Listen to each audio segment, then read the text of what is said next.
Good afternoon.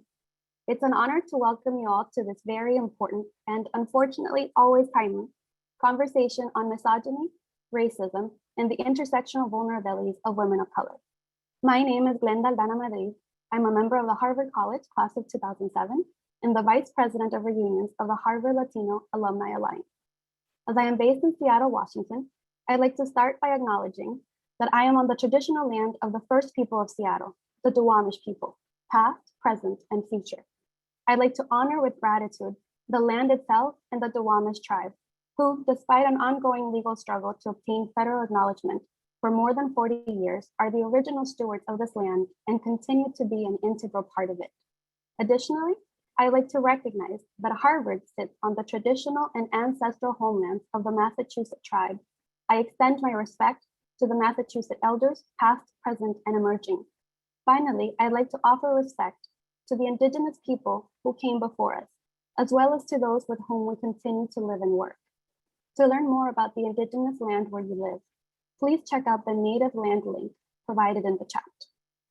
Today's session is the fifth and final installment of our Unity webinar series, a virtual precursor to what we hoped would be an in-person gathering this fall at Harvard, but which, due to COVID-19 restrictions, will take place virtually the weekend of September 23rd through 25th. Unity Weekend is led by and a celebration of Harvard alumni of color and is hosted in partnership by the Harvard Latino Alumni Alliance, the Harvard Asian American Alumni Alliance, the Harvard Black Alumni Society, the Native American Alumni of Harvard University, and the Harvard Alumni Association. The weekend is intended to catalyze ongoing opportunities to create community and come together around complex issues at the intersection of identity, inclusion, and impact. Unity Weekend will feature programs with prominent alumni, faculty, and other members of the Harvard community whose work across disciplines centers on addressing systemic racism and advancing social justice. To learn more about Unity Weekend and to join our mailing list, please check out the website, the link provided on the chat, or you may contact us at HAA_unityweekend@harvard.edu. Some housekeeping matters before we proceed. If you need technical support or have a question, please chat HAA support. If you have specific questions for our presenters during the program, please submit them using the Q&A feature at the bottom of your screen. And although our speakers will not be engaging in the conversation via the chat box, you are welcome, if you're so inclined, to engage in conversation via that medium. Closed captioning is also available by clicking on the icon at the bottom of your screen. Finally, and without further ado, it's my pleasure to introduce our moderator and speaker today, Dr. Linda Chavers. Dr. Chavers is the Alstenberg Resident Dean of Winthrop House and Assistant Dean of Harvard College, as well as a lecturer in the Department of African and African American Studies.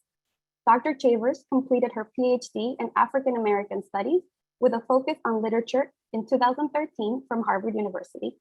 She specializes in 20th and 21st century fiction and the written narratives of enslaved Black women. Her dissertation examines interracial themes in the literature of Richard Wright and William Faulkner. She writes essays and memoir for various publications such as Gawker, Dame, Elle, The Offing, and Rumpus. Her research interests include the study of race and slavery in the United States and modern and postmodern fiction. Welcome, Dr. Chavers. It is our honor to learn from you and the rest of the speakers today. Thank you so much, Glenda. That was a hefty introduction. I appreciate it. Before I begin, I just want to also add in my thanks for our co-sponsors for hosting the event, the Harvard Asian American Alumni Alliance, the Harvard Black Alumni Society, the Harvard Latino Alumni Alliance, the Native American Alumni of Harvard University, and the Harvard Alumni Association. We have an amazing set of panelists, and I want to move on to introducing them so that they can share their brilliance with us. I will just say a few things about why I was so honored and flattered to be invited as a moderator, and why, mostly because of this urgency of now, this moment that we're in. So I'll start with an anecdote. Yes, my dissertation focused on literature in the classical sense and looked at some of my favorite authors. I found myself in 2017 bristling every time I would hear narratives around the then Hollywood popular movement, the Me Too movement, not so much the one that was begun by Tarana Burke in the late 90s, but this resurgence of it in kind of the mainstream media. Particularly, I love the Oscars, watching the Oscars. Patricia Arquette wins an Oscar for Boyhood, and she gives an amazing speech. I mean, everybody stands up and claps. And one of the things she says is she's speaking on women's rights, and she says, it is our turn now. We have fought for you. We have fought for you, gay people. We have fought for you, people of color. Now it's our turn. So you can imagine my pause at so what does that mean? Our turn, when you just kind of drew an arbitrary line between perhaps a gay Black woman. And I found myself just hearing language like that on a regular basis in these casual, comfortable circles. And I thought, okay, why aren't enough of us talking about the intersectional embodiment that anyone who is a woman and of color and is of a sexual identity and so on and so forth may represent, and how do those people enrich and actually make the conversation bigger and more important when it comes to things like social justice and making a space anti-racist. And so despite my dissertation and what I focused on as a graduate student, I wanted to talk about Black women. I wanted to talk about the history of Black American women in this country, and how as earlier even, but in the 19th century, we have these Black women, Harriet Jacobs, for instance, who used her gender and sexuality to resist racial oppression, and used her then racial oppression by being enslaved to avoid sexual assault. And we're not talking about this. We're not talking about how Black women have shaped our notions of resistance in this country. So that's what I do and what I do every day and what I teach. And so when HAA reached out, I was really honored and flattered to even be a part of this group of amazing speakers and panelists, because they really do, in their personal and professional lives, do this very work that is crucially needed.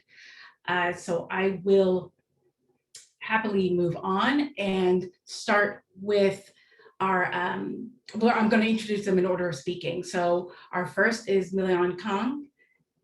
She is an associate professor in women, gender, sexuality studies, and affiliated faculty in sociology and Asian American studies at the University of Massachusetts. Excuse me, I'm sorry, my screen just froze. Excuse me, these are the technical issues. Back. Affiliated faculty in sociology and Asian American studies at the University of Massachusetts Amherst. She also serves as Director of Diversity Advancement for the College of Humanities and Fine Arts.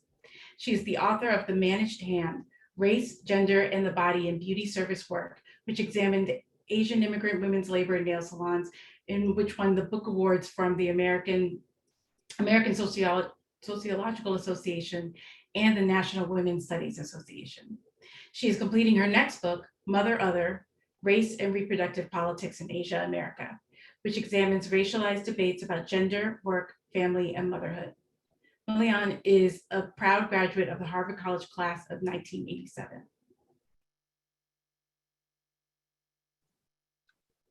Thank you so much for this invitation to be part of this important panel. I also just wanted to start with a land acknowledgement that my institution, the University of Massachusetts Amherst, is on the ancestral homelands of the Comtuck and Nonotuck people, and acknowledge the history and ongoing legacies of dispossession. So I want to begin by acknowledging both the pain of this moment, as well as gratitude for all of those who have come together for this event, and a sense of opportunity and responsibility to respond to the historical moment that we're in. So can everyone hear me okay? Just want to double check. Yes, we're good? Yes, okay. We can hear you. Okay.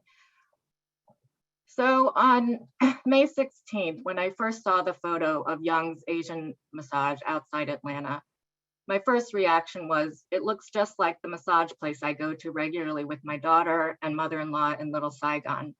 These spas are ubiquitous from Fullerton to Flushing and often can be found next to restaurants, bakeries, grocery stores, and nail salons. My next thought was the women whose lives were taken could have been among those who have rubbed the soreness out of my neck or shared their stories with me for my research or attended my parents' church. They could be members of my family or they could be me. I know many of my Asian and Asian American students have had similar reactions and many members of the community that you will hear from later on the panel. The recent surge in anti-Asian racism and all forms of racial violence have hit very close to home for many of us, and the reverberations are deeply unsettling and wide-ranging. I'd like to provide some context for the racialized sexualization of Asian and Asian American women and how this context heightens their vulnerability to harassment and violence, particularly in service sector work, but also broadly. When I hear the words Asian massage, what comes to my mind and the minds of many Asian Americans are hardworking Asian immigrant women making a life for themselves and their families. But for many people, the moniker massage parlor has long carried sexualized connotations. Many businesses that advertise themselves as offering massages offer only massages, while others may engage in sexual commerce. Massages are an $18 billion industry in the US and have attracted many small business owners, many of them immigrants and many of them Asian. Many immigrant women seek this work due to flexible hours that allow them to work around caregiving responsibilities, lack of English language fluency or perceived lack or inability to convert their educational credentials from their home countries. But while this work offers them economic opportunities, it also subjects them to stigmatization and harassment. Recently, some states have actually advocated for distinct licenses between, quote, licensed massage therapists and Asian massage body workers. This racialized sexualization of Asian women in service work is part of a much larger social and historical context. The Page Act of 1875 was the first federal law to restrict immigration based on nationality, race, and gender. Introduced by Representative Horace F. Page, the language, and this was a quote, was to control the immigration of any subject of China, Japan, or any Oriental country who was suspected of entering for, quote, lewd and immoral purposes. The Chinese Exclusion Act of 1882 expanded this rhetoric of controlling immigration based on race, sexuality, and reproduction. The language from the bill that was introduced by Senator John Franklin Miller said, quote, if we continue to permit the introduction of this strange people with their peculiar civilization, what will be the effect on Anglo-Saxon civilization? And then he later says, can they meet or will they merge and form a mongrel race, half Chinese and half Caucasian, as to produce a civilization, half Christian, half pagan, semi-Oriental, altogether mixed and very bad. So basically, using this rhetoric of controlling sexuality and prostitution, they were able to prevent the Chinese and other Asian groups then from forming families and having US-born children who could then claim US citizenship. The US military presence and wars in Asia have fueled the objectification of Asian women as spoils of war, whether for, quote, rest and relaxation, or as, quote, war brides. Popular culture has portrayed Asian women as tragic Susie Wong's Miss Saigon or Madame Butterfly figures who need saving, but instead are often used and abandoned. Legal scholar Sumi K. Cho introduced the term racialized sexual harassment, arguing that the this is a quote, repeated projection of a compliant and catering Asian feminine nature feeds harassers' belief that Asian Pacific American will be receptive objects of their advances, will make good victims, and will not fight back, end quote. Robert Aaron Long's murderous rampage in Atlanta was described by law enforcement officials in a press conference following as, quote, stemming from a sexual addiction and, quote, that he was having a bad day and he was seeking to eliminate temptations. But Long or any perpetrator should not get the last word on whether or not his crimes were racially motivated. Although Korean language press reported eyewitness accounts that Long shouted anti-Asian hate speech, this was not widely reported in mainstream press. Fortunately, there has been much alternative critique attesting to the hard work of Asian American journalists, organizations, activists, scholars, and writers, but much work remains to be done. So in closing, I just want to restate several points. First, the kind of work engaged in at any establishment in no way serves as any justification for violence toward the workers, owners, or customers.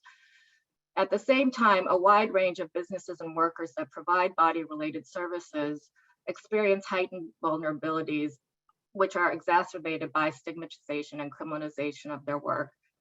And third, the racialized sexualization of Asian women has deep roots in US society and culture and continues to have widespread impacts on Asian American communities.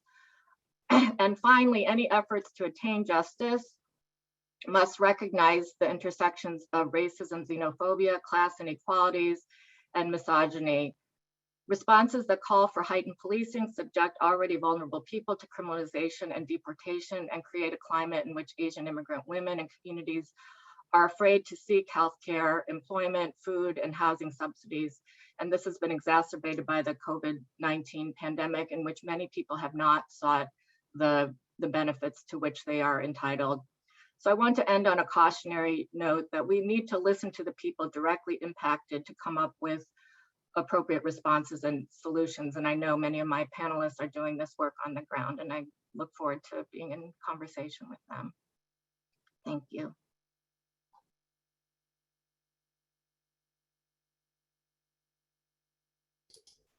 Thank you so much, Thank you so much, Miliann. That was, I was taking a lot of notes. I hope to come back to that. So thank you.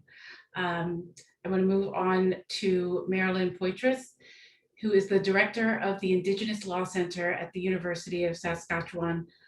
She was a faculty member at the College of Law from 2009 to 2017, and she began her legal career as a Native court worker in Regina, Saskatchewan. Following law school, she moved into the area of constitutional law with the Saskatchewan Department of Justice, where she worked in negotiation and litigation and appeared before all levels of the court. In addition to being a lawyer, she has worked as a law professor, a writer, a film producer, a negotiator, a facilitator, a public speaker, commissioner, a consultant, and a design thinker. Poitras has a significant experience in self-government and treaty implementation across Canada with various Indigenous governments, and also with research on ancestral domain land conflict in central Mindanao and in the Philippines through the Canadian International Development Agency. She is also a graduate of the Harvard Law School. Thank you very much for the introduction. I want to say Tanse, hello. I want to say thank you, along with my colleagues, for inviting me to this space for Kiogewin. Kiogewin is a traditional Cree concept, mean visiting, and traditionally, of course, Kiogewin would have been a foundational law in our communities. And so I don't think we can overstate exactly how important these kinds of brainstorming, visiting sessions, how important they are. We need to learn collectively. We need to put our voices all in the same choir at certain times and bring our individual range and pitch into choirs like this. And I'm absolutely humbled to be asked to be part of this discussion. Traditionally also, there would have been children all over the place while we were visiting. Children would be the core. Children are the reason we do the work that we do. The children would be absorbing, learning, and giving context to the why we are here and the what we are doing and trying to heal and preserve within our communities. So for any of you who have children with you or in the background anywhere in the room, I want you to know that I'm so grateful for that and I welcome it. I am so grateful. I start with gratitude. We are taught to start with gratitude. We are told to come from a place from our hearts. I give thanks today. What do I give thanks for? I give thanks for having a day to walk on the earth again. Ninaskumten, mio wiestamuin, mio pamatsuin, ninaskumten. I'm so grateful. I'm so grateful. My ancestors allowed the culmination of their lives to be mine. I'm so grateful that my life contributes to the ongoing generations and for your ancestors as well. I also want to introduce myself in another way.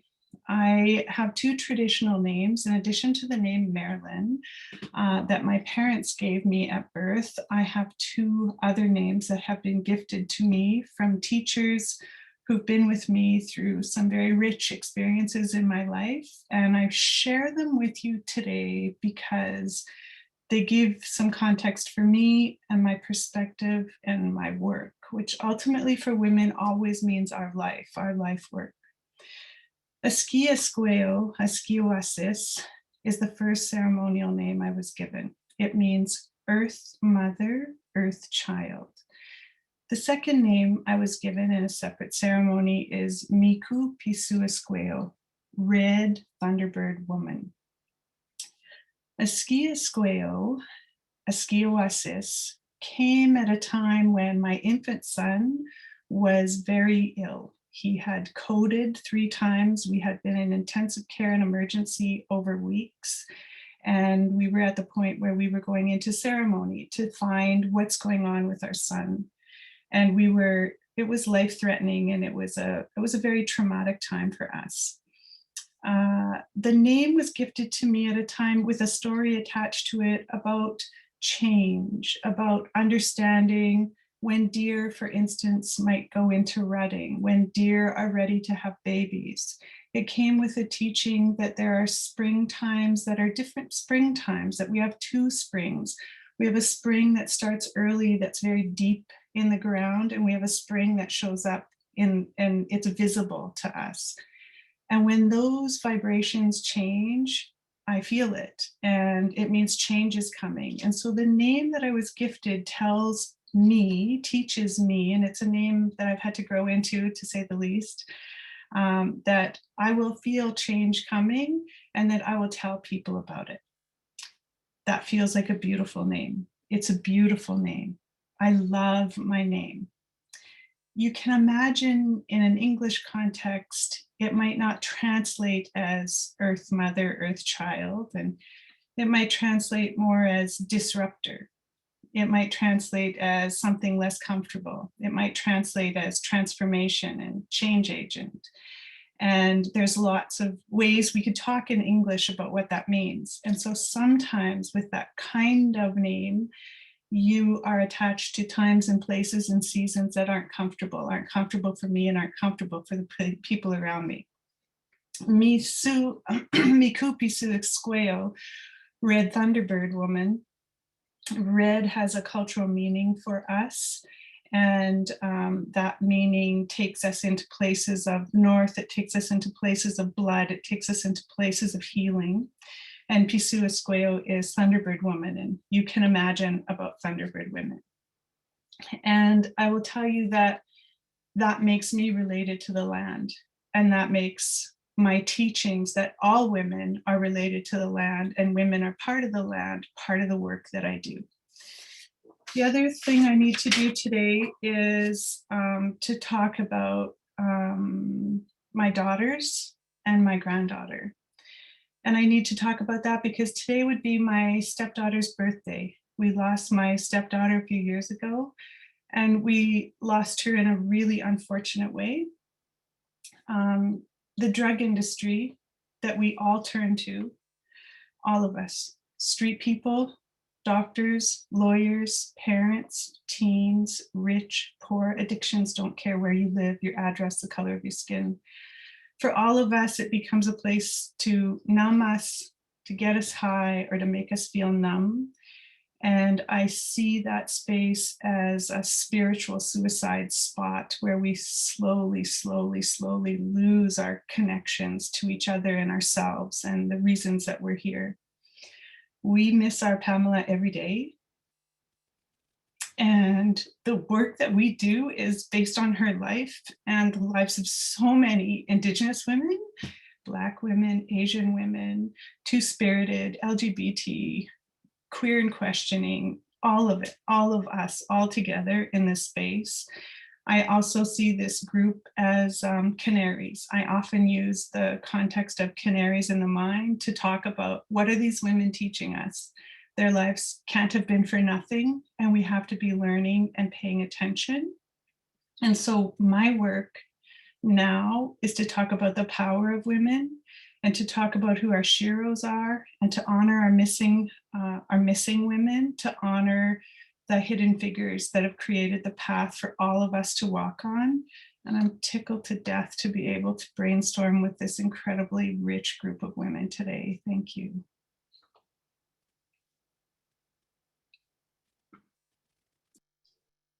Thank you so much. Thank you so much, Marilyn. And I apologize for the loss you shared. And I'm also really thankful for the way you are transforming your vulnerability just today and in your life. So thank you.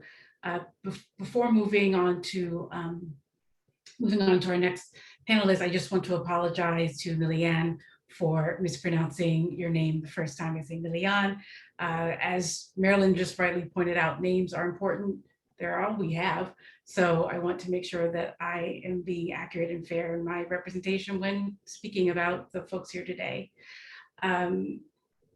Finally, our last, well, not last, but our next person before we go into a discussion is Monica Ramirez. Ramirez is the founder and president of Justice for Migrant Women. As an advocate, organizer, social entrepreneur, and attorney, she has fought for gender equity and the end of gender-based violence. In addition to founding Justice for Migrant Women, she co-founded Alianza Nacional de Campesinos and served until president of their board until 2018. In her capacity as Alianza's board president, Monica wrote the letter that was published in Time magazine, From Farm Worker Women to Women in the Entertainment Industry. It has been credited with helping to spark the creation of the Time's Up movement. Monica is recognized as a thought leader and prominent voice in the Latinx community. She has been awarded numerous awards for her work, including Harvard Kennedy School's inaugural Gender Equity Changemaker Award, the Feminist Majorities Global Women's Rights Award, and inclusion on Forbes Mexico's 2018 list of 100 powerful women, among other distinctions. She is a graduate of the Harvard Kennedy School. Thank you so much for inviting me. It is an honor and a pleasure to be here with all of you. And what an important time for us to be together, to talk about the resilience of our communities and the power of our communities and the possibility for all of us going forward as we think about what going forward means and looks like. I'm on the land of the Peoria people, and I am grateful to be able to inhabit this land currently. It is the land that welcomed my family, a family of migrants who found their way here after traveling this country, picking, packing, and planting the foods that we eat. I represent the migrant farm worker community, a community that many people are not very familiar with. There are 2 to 3 million farm workers in our country. About 900,000 of those workers are women. And my family for generations crisscrossed this country, harvesting and planting fruits and vegetables. And I'm very, very fortunate to come from the family that I come from, because I believe that it is my family's history in this country as migrant people and as farm workers that has really made me understand what it means to move in this country, what it means to cross borders. Although my family crossed the US-Mexico border generations ago, my family is very familiar with what it means to move across different borders and to try to make home a place that is not necessarily welcoming to us, but a place that very much has needed us and certainly has benefited greatly from the labor of people like farm workers. My work is focused on the rights and the needs of migrant farm worker women. And the reason that I do my work is because I understand that farm workers in our country are invisible and have been made invisible in our country, including the farm worker women who feed us. Farm workers in our country still today are some of the most marginalized workers in our nation. Our country made a decision over 80 years ago to exclude farm workers from some of the most basic protections. And still today, those protections are denied to our community. And so in this moment, as we face this COVID pandemic, and as we look at what it's going to take for us to be safe and secure beyond this pandemic, it's hard for me not to think about the fact that it's communities like ours that were never prepared to be able to endure a crisis like this one. And so it's cannot be shocking or surprising that there are so many farm worker community members across our country who have gotten sick, and unfortunately more than 9,000 farm workers that we know of who've died from COVID. That doesn't count other migrant people, like people who are working in poultry plants and meat packing plants and other places, who've also been forced to work and live in uncertain and insecure circumstances because our federal government has not extended them the same rights and benefits that they deserve and that all of us deserve. So my work is rooted very much in the community that I come from. And part of the work that we've done over the years to serve farm worker women and other migrant women is really just been about fighting for the very basic rights that they should have. And most importantly, the recognition that these individuals are people and that they deserve to be honored and celebrated in all of their humanity, and that they should be able to live and work in this country with dignity, and that their value is not only derived from what they produce through the work of their hands, but that their value is also derived from who they are as people in this country and who they are as people in this world. And so it is my great honor and it is my great privilege that I've been able to serve my community, for more than 2 decades. And the truth is that I know we have a lot more work to do. And in particular, when it comes to addressing gender-based violence against migrant women, there is much work to be done because unfortunately it's a widespread problem. But I feel very fortunate that I have the opportunity to work as an organizer and activist and as an attorney to fight for the rights of my community. And I'm hopeful that someday farm worker women and all migrant women will be seen and valued for all that they are and for all that they bring to this country and to our world. Thanks.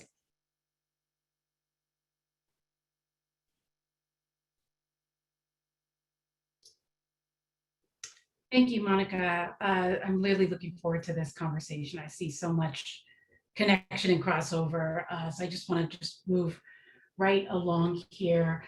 And I think one of the things, when I say I see a lot of connections, one of those connections employs the kind of, it's still hot topic, hot word called intersectionality, right? Which means it's when there's more than one oppression occurring at the same time, coined by Kimberly Crenshaw, I believe in the late 80s.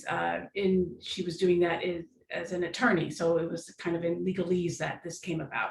I thought that we could open this conversation by having that, just establishing definitions, establishing meanings and their context, because sometimes we use the words intersectionality. As someone who works with undergraduates a lot, it's a very, very popular term. In fact, it's actually getting some pushback these days. And I would love to hear what all three of you have to say about how, one, you define it, and how you see it working, how you see it within your own work. Monica, I'm particularly thinking about what you just said about farm workers.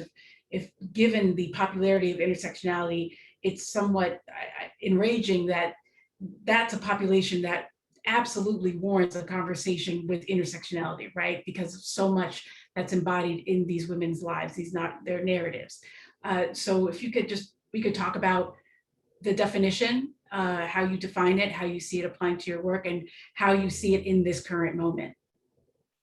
Sure. I mean, for me, intersectionality is really an acknowledgement of the multiple characteristics, the multiple facets of our lives sort of coming together, right? When I talk about the experiences of farm worker women or of migrant women broadly, I can't only talk about their experiences of women without talking about their experiences as immigrants, as their experiences as migrating people who do not necessarily stay in one place all year and don't necessarily feel like one place is their home.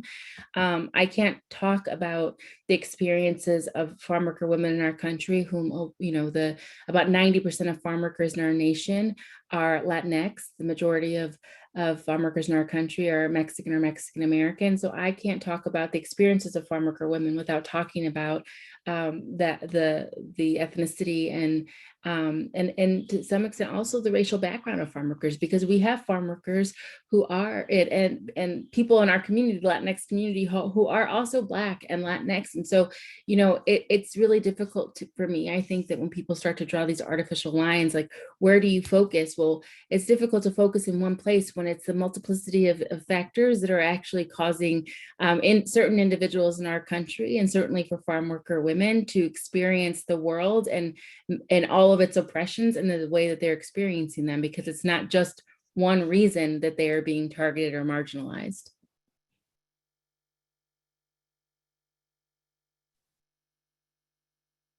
Can I weigh in also? Thank you, Monica. From a more academic perspective, you know, as you said, Kimberly Crenshaw defined this concept based on the limitations of the law, which said that people had to find a single axis of discrimination, either sex or race. And she was saying that's not how the world works. And that the case that she was looking at was, you know, people were being just, you know, that the company hired, you know, men of color and white women, but didn't hire Black women. So I think there's been I don't want to say misunderstanding, but like one particular application of intersectionality has been very heavily based on identities that people claim, you know, I am these different identities. And again, I think that I'm a sociologist and coming from, again, a feminist and ethnic studies background, and, you know, the way I think about it is much more structural. And again, sort of with examples like that Monica gave about what are the multiple vulnerabilities of migrant farm workers, or I looked at nail salon workers, and that it's not a fixed thing. It's very situated, that, you know, and that it's not this idea that somehow race is this one thing and gender is this other thing, but they're constantly shaping each other, and that's always in particular contexts. Yeah, I totally agree with sort of coming at it from that perspective. One of the things that happens is I work in community a lot and I work with elders a lot. So the language has to be accessible. It has to be really accessible to the people who have to live under it. So I have to take our academic language and remove it so that my aunts, my uncles, my elders can understand what we're talking about. So what does intersectionality do with the conversations with people in community? When essentially I talk about it as an invitation to bring your full self to a conversation, your full experiences, your richness, your poorness, your everything.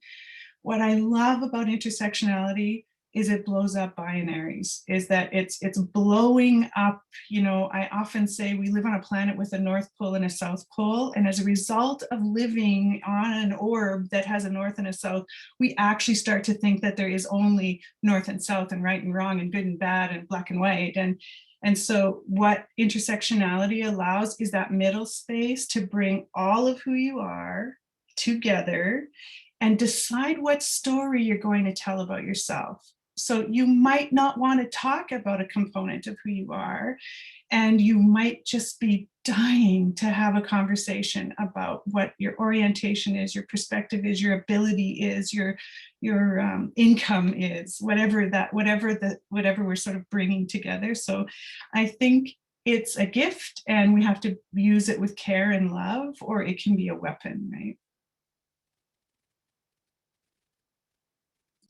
Absolutely, yes. Thank you for speaking on that. And I have sound like an academic myself. I sort of have two questions, but I'll try to combine them. So I'm also wondering, listening to all of you, but particularly Miliann, I'm wondering if there's what you're describing in terms of what it meant, what it means, and what it's come to mean, if there's a resistance to its actual meaning in terms of being historically accurate versus how it is employed today. Is there a resistance, and if so, where that's coming from?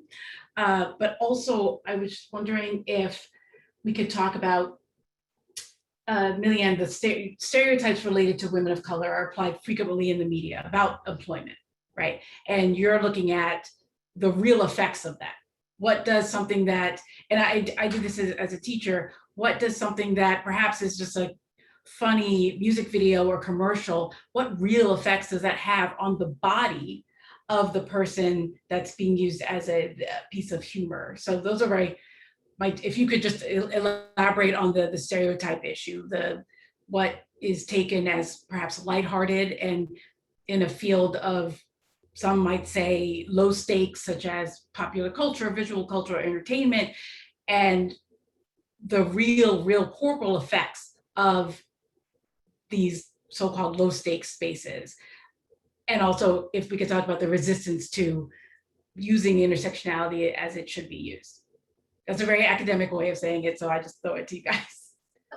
You know, again, I think the resistance comes from a misunderstanding that, you know, the so-called, you know, very pejorative term of oppression Olympics, that, you know, that there's some sort of like competition about what matters more, you know, race or gender or class or immigration status or ability.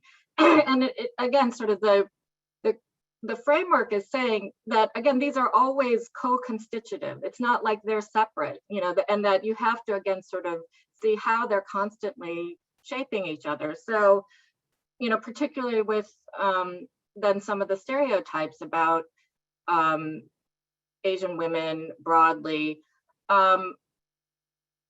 you know, if you already have this hypersexualization of Asian immigrant women that, again, sort of goes back throughout history, as I tried to give a brief synopsis.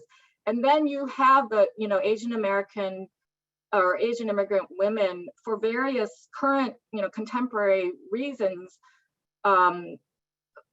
clustering in certain kinds of industries, then those then get overlaid onto each other, so that that hypersexualization that's been circulating around Asian women, and then people see certain kinds of businesses, and then they assume, you know, so again, I do research on nail salons, and you know, I did interviews with women who said at the beginning, when we first started opening these up, we would get customers who didn't believe we were only doing manicures.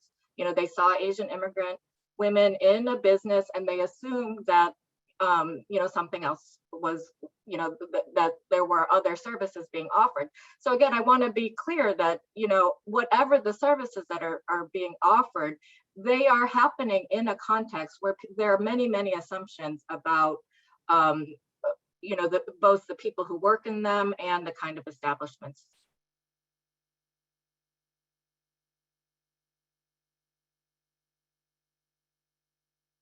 I was wondering if, and I apologize if my dog, who was totally acting normal and now is up and acting up, so I might have to go and grab him.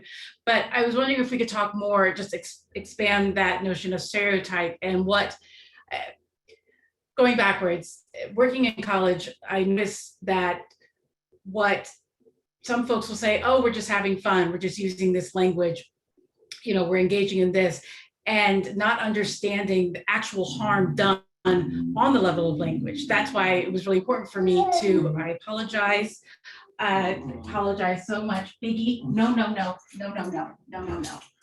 That's, I am so sorry. That's why I've got my guy back there, so he stays quiet. Yeah, see, he was sleeping so soundly, and then he just, of course, now he wants to act up. But I find myself trying to get some students, but also my own peers, to understand that there is a direct line. There's absolutely a direct line between what is hyped up in social media, in advertising, in our visual culture, and someone going and tragically, violently gunning down an entire space of Asian American workers.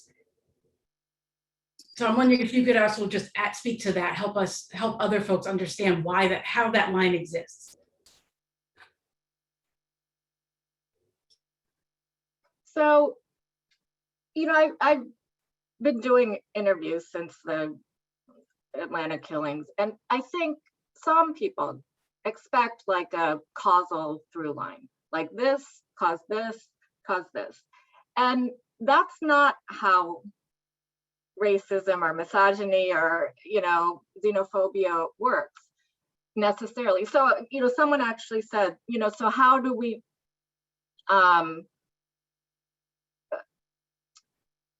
know that,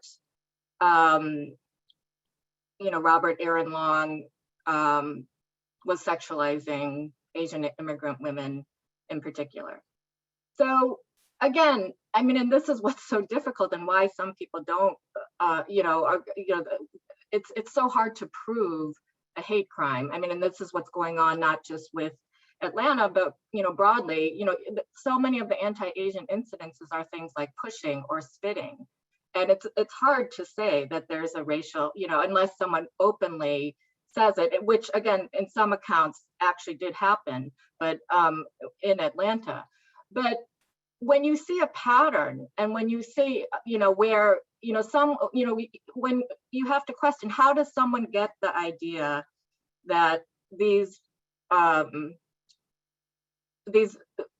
are temptations, let alone that they need to be eliminated, that is not something that's just an individual, quote, sexual addiction. That's, again, sort of mapped on, layered onto all of the historical and ongoing discourses and ideologies about Asian immigrant women, which again, sort of back to the Page Act, that they're coming here for, quote, lewd and immoral purposes. And, and then people say, well, those laws were repealed, that they're no longer in place. But again, sort of many of these things, that history of immigration exclusion was built off of, in the current, under the Trump administration, for example, reinvoking the public charge rule. So those, even though certain legislation may no longer be, currently either on the books or being enforced, the ideologies that led, that's why I took time to read some of the direct quotes from the discourse around both the Page Act and the Chinese exclusion law, that those, it's not like the legislation created those. They emerged out of the cultural discourses about Asian immigrants at the time. And similarly now, it's not like just you have to prove that, this caused this. It's again, sort of this whole constellation of forces. And that's again, sort of what the richness of intersectionality is saying, that all of these things are constantly circling and shaping each other. And again, it makes it very hard to pinpoint and say this caused this, caused this. And if I can jump in here and just share a little bit from my perspective working in the Latinx community. I'm the co-founder of an organization called the Latinx House, and we focus on Latinx representation in the media and in other spaces. And I think part of what you're asking about, Linda, is around how, generally how are narratives holding our communities back, and how are narratives resulting in violence and discrimination against our communities. And speaking from my experience in the Latinx community, there's a very, we can understand how something like the El Paso massacre happened when we put it in the context of how the media and entertainment portray the Latinx community. When you have a community that is being portrayed as criminals, and when you have a narrative about a community that is a deficit narrative in which we aren't contributing to society, we are takers, all of these things put together create the context under which we have to live, and therefore have, in my opinion, a direct result to the way that we are treated in society and in jobs. And we've seen that play out over and over again. And what entertainment has done, and the way that entertainment has failed us, is that there are these caricatures of our community that are being portrayed that don't allow for the diversity, the richness, the complexity of who we are as people to show through. And that is how these stereotypes continue to be perpetuated, and then I think have all these negative implications for us. And so I can only speak from the experience of the work that we've been doing, but that has been a big part of the discussion that we've been having in our community. And I think, can I just jump in and say I want to pick up and sort of pull some threads together about words and language and how those things really, really matter. I actually teach, part of the law class that I teach is a component called Words Matter. And we have elders that reclaim things. I have an elder that I work with that has a book out called Half Breed. And when she was titling her book, she was trying to take that label back and use it as medicine. The Villanueva book on decolonizing wealth, he wants to take the notion of money back and turn it into medicine. And so the word conversation is extremely important. And when you start looking at stereotypes and how we multi-layer, I want to add the media to the entertainment industry. You know, you look at the news in Canada about what's going on, you hear that we report and promote those stereotypes within the media and the news releases all the time. Nobody talks about the turning the lens around. And I use that term in everything I do, turn the lens around. Do you know the Northwest Mounted Police is one of the first enforcement agencies in Canada, and they used to go and take a woman from an Indigenous community and put her in the cells to service the members of the police.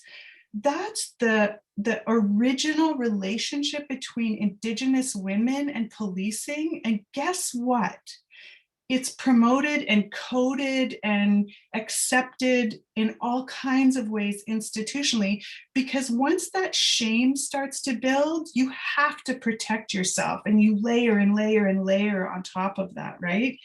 So, you know, we've got a case that just came out of the Supreme Court not so long ago about a woman who was murdered in Alberta here, and it's the Barton decision. And this woman had an 11-inch gash in her vagina and was found in a tub. I apologize for not warning people earlier about just raising that. So we don't talk about her and the sacredness of her body and what she's doing.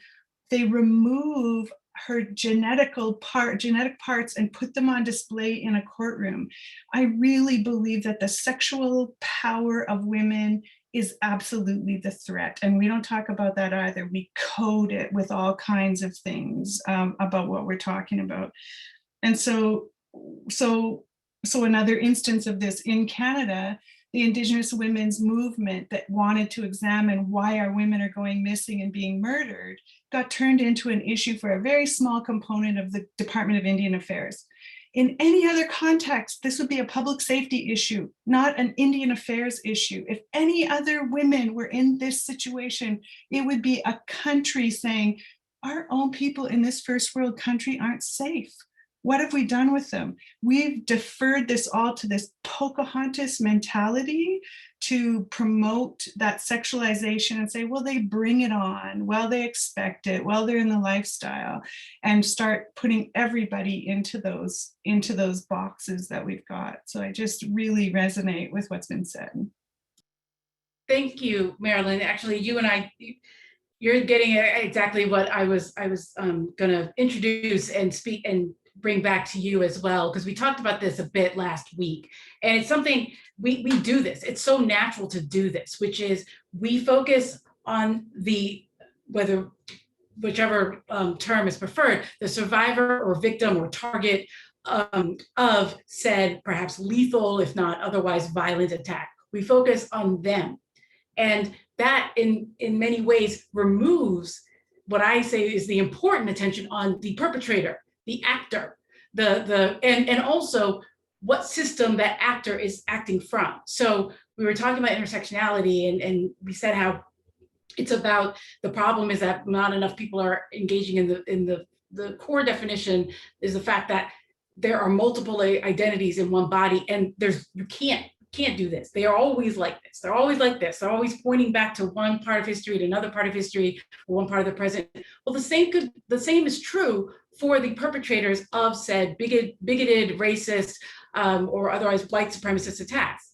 So I don't know enough in the scholarly sense about how it's so hard to prove it's a hate crime, but I would suppose that that's partly why, because on the perpetrator side, we are still trying to do this separation of, well, was that hate gender-based, or was that hate, race-based, or was that hate sexuality gender-based? And it's like, well, there's no separating of that. There's no separating of that. Marilyn, to your point, what you said about what the history of the Canadian police did, I can't help but think about Black codes and slave catchers. And that was the original relationship, not only between Black people and the American police system, just people, period. The way we came to know police in this country was by looking after property being a human being.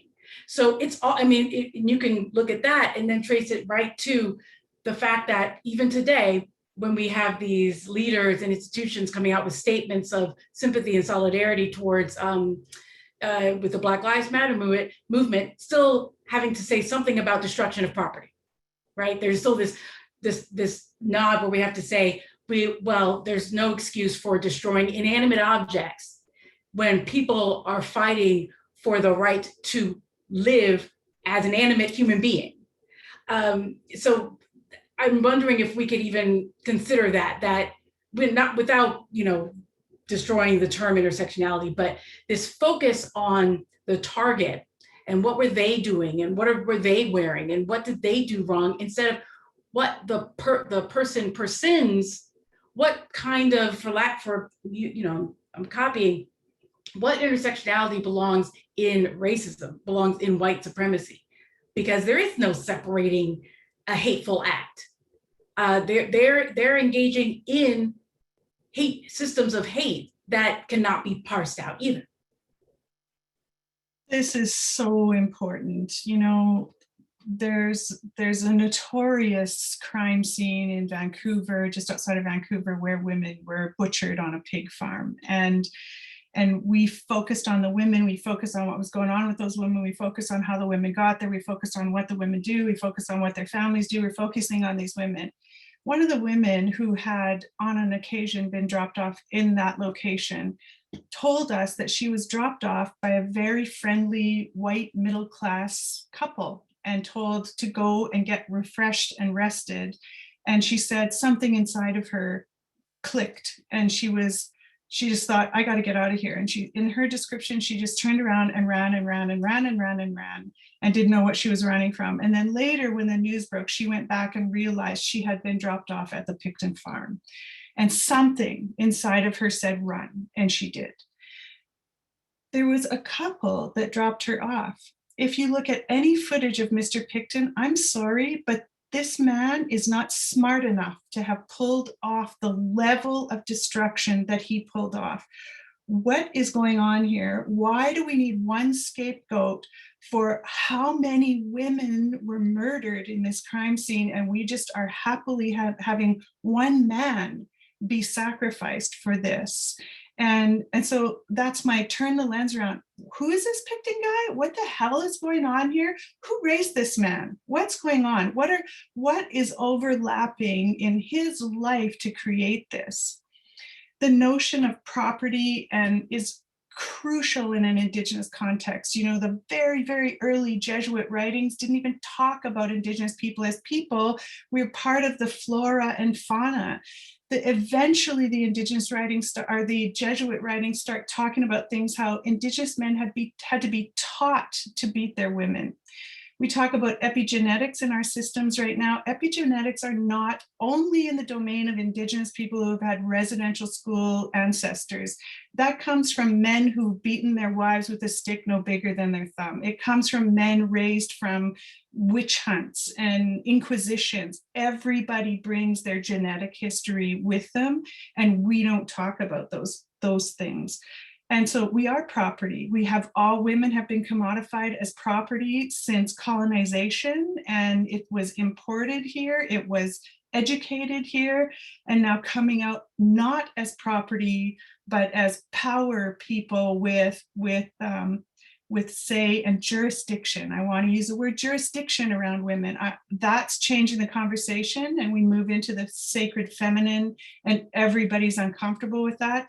And that's my job. I want you to be uncomfortable with that. So I really appreciate being asked that. Thank you, Linda.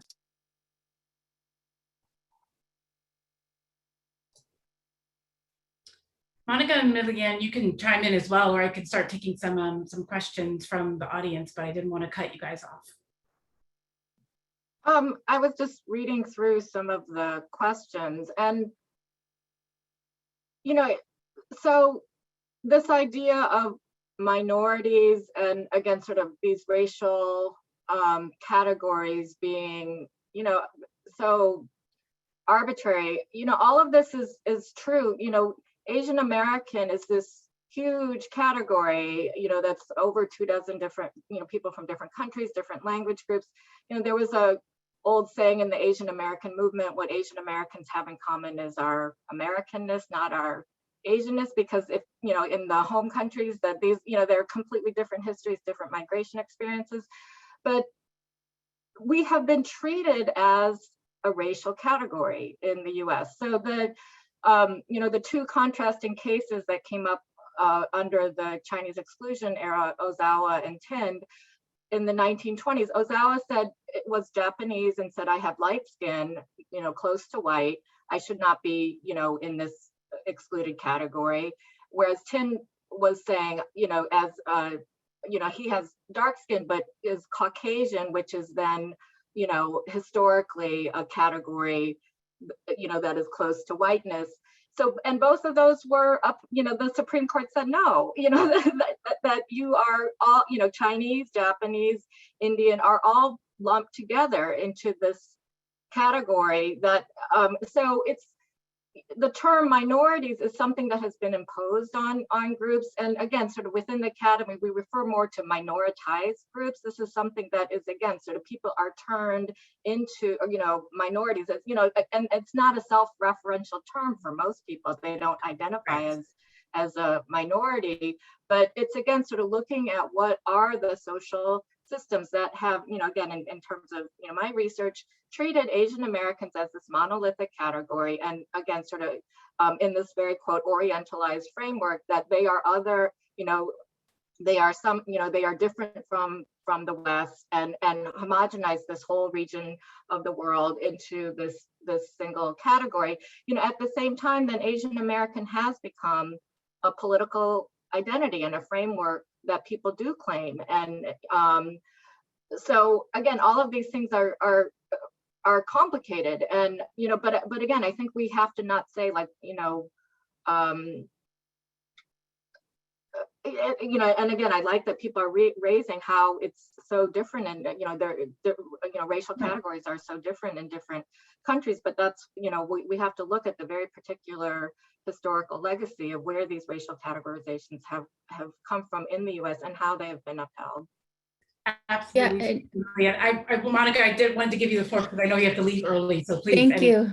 Yes, I'm sorry, I have to go speak at another event, but I am so grateful to have had the opportunity to be part of this conversation. And for me, one of the things I'd like to leave before I sign off is that, the reason that this conversation was important and is important to me is because we are calling out the experiences of women in particular from the communities that we come from and serve. And that is important because often the conversations are about the community at large and not about the unique experiences of women.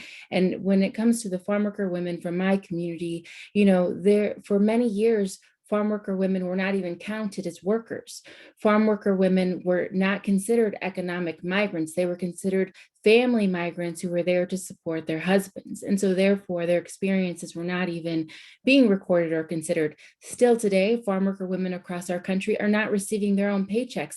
Their paychecks are being given to their male family members, their husband, their father, or others. That's still a problem today. So we have to make sure that when we're having conversations about the way that people are being marginalized in the United States and in other places, that if we don't separate the unique experiences of women, and if we don't then try to come up with a plan to address those unique experiences, then it is very likely that we are not going to be meeting the needs of those women because they're being totally erased, or there is an assumption that if we meet the priorities and needs of of the whole population, which really means men, then we will somehow capture the needs or prioritize the needs of those women. And we know that not to be true. History has shown us that. And so I'm just grateful to be in conversation with you about this and to really call out the experiences of certain women from some of our communities in the hopes that we can continue the conversation and figure out how we can work as a collective to make sure that women don't continue to be ignored, because we know, in my opinion, that it is in ignoring women and invisibilizing women that it makes it more possible to harm and discriminate against the women from our community. So I am grateful to all of you. I'm sorry I have to leave. Thank you so much. And I look forward to continuing. Take care. Bye. Thank you. Bye-bye. I am just looking at some of the questions. Give me a moment. I mean, we can please continue this conversation. Miliann, I especially appreciated your points about the kind of, yes, there is the issue of language, but when it comes to the United States and the history of this country, and I mean, the very definitions of identity and citizenship were very much based in racist language, and that's what we're kind of contending with today in 2021. I see the questions here, so let me just see. I'll add while you're reading that, Linda. I'll add.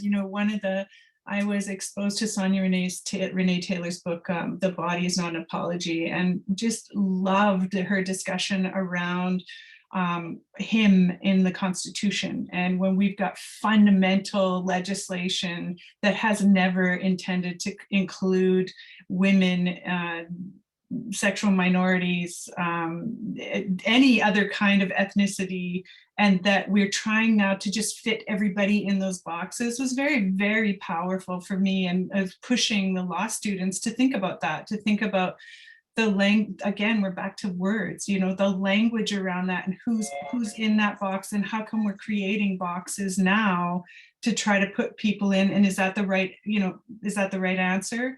And not that there is a right answer, but how do we do that? What is that conversation about? Yeah.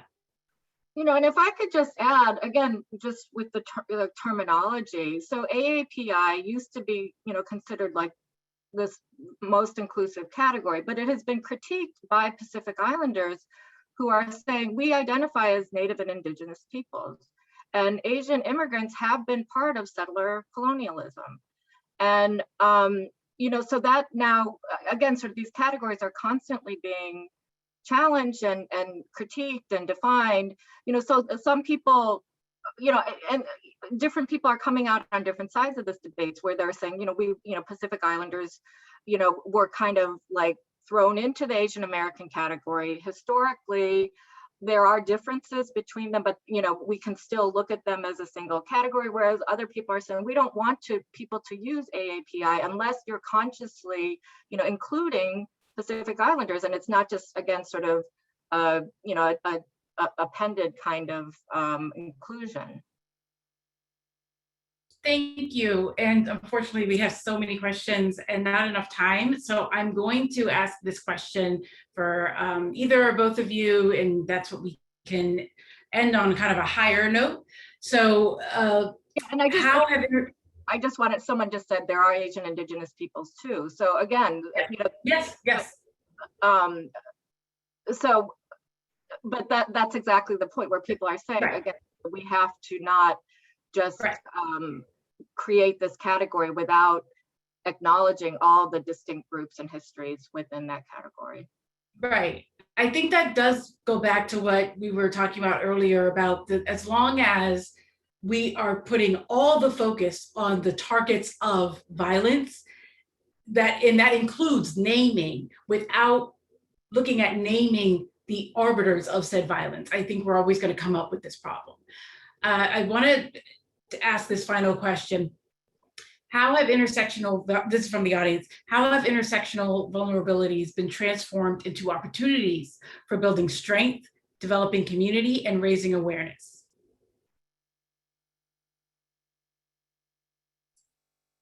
I'll give you a story from my teaching in the last semester. I always look to the youth and just go, okay, we put our hands in the future of the youth. Those are our future leaders, and it matters what they think now. And there's some bridge building going on that wouldn't have been anticipated, I think, without going, well, I'm not just a woman, I'm a half-breed woman. I'm not just a woman, I'm a lesbian woman, or I'm queer, or I'm not just a, and so all of a sudden there's places, I'm also an artist, I'm also an avid reader, I'm also a chef in my pastime. So I think taking off this, these really tight defining mechanisms that we've been hostage to is allowing some bridge building. And I'll tell you that in my law class, I did a section on art is law. And I asked the students to take a case that they'd read and to create a piece of art. This is, I have some pretty A-type law students, okay? So you're headed into law, you wanna know what the black letter law is, you wanna know what the ratios are, you wanna know, we do the briefing. So pushing them to use the other components of their brain to try to go, what does this mean for me, was challenging for many of the students. And I wanna talk to you about one of the pictures that came out of that. One of the students took the case that I had mentioned earlier and talked about what are we learning about ourselves as a society by looking at the way these cases are handled, the shootings are handled, all of it. How are we learning about us? Let's, kind of go 1,000 feet up and do an analysis from there to go, who are those people right there? The art that she rendered, she took the Supreme Court of Canada and reassigned every Supreme Court judge to be a missing or murdered Indigenous woman. And she gave them their little labels at the front and said, this is now these women who have been sacrificed in a land at a time where we are witnessing openly and understanding what is happening are now in judgment of us.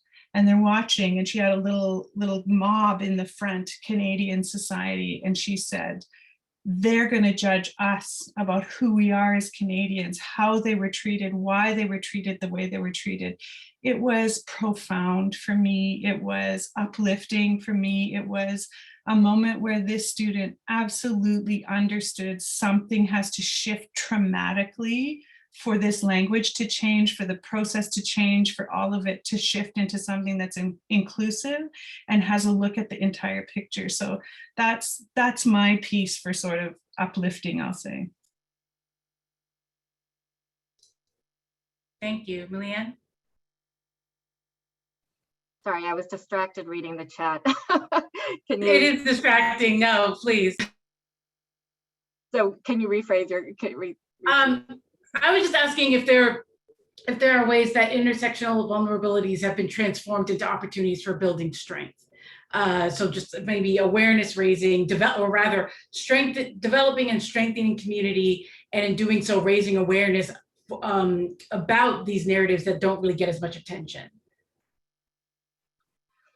Yeah, as Marilyn was saying, again, I think that the organizing that is taking into account, the fullness and complexity of, again, not both people's identities, and their, the broad social structures are the ones that are really able to provide the most incisive critiques as well as effective organizing strategies. I think we're going to provide a list. I gave a list of a Asian feminist syllabus that that people can look at, including various organizations.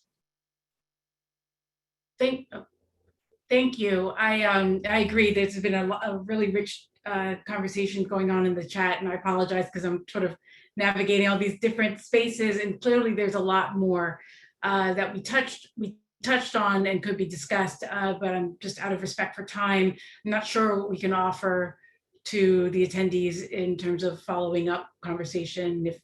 If there's a chance for that, I'm not sure. I'm not getting any notes, so I'm going to assume not. So then I just want to thank our panelists so much for this conversation, and I hope that it was encouraging and empowering, if nothing else. I will leave it to Glenda. Thank you so much, Dr. Chavers. I wish that we had an extra hour for this conversation to elaborate on all the threads that you've all brought up. My words of gratitude are definitely insufficient to truly thank you all for so generously sharing your expertise and your experiences with us today. Thank you for your time and your honesty and your work. We hope actually that today marks the beginning of many more of these conversations for our alumni community. We did not want this session to close without acknowledging that engaging in content related to these topics is quite difficult. Please know that there are resources available to support you and or those in the alumni community who may be struggling with an incident of sexual harassment, violence, or other misconduct. We invite you to visit or share the resources that you can see here, and they're linked at the Harvard resources page. And you can also see the link in the chat box. Also, to everybody who is still watching, thank you for joining us for this incredibly important conversation. If you wish to watch this again or watch older related Unity webinars, which also address topics related to race, ethnicity, diversity, equity, and justice, you can go to the Unity webinars page. You can also just Google it and find it on YouTube.